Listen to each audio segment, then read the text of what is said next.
Boil ಮಾಡೋಕ್ಕೆ ಇಡತ್ತಾರೆ egg boil.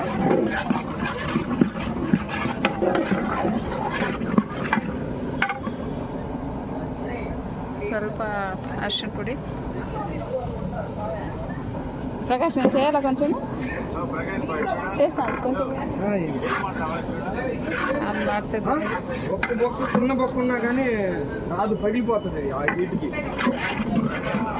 తీసేసి పచ్చండి.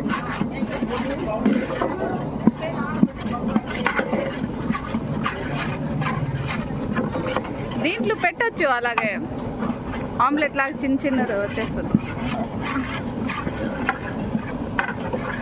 తక్కువ మందికి అయితే ఆహా అంటే వేస్ట్ ఎగ్ దీంట్లో పెట్టేస్తే బుర్జీ లాగా వచ్చేస్తుంది.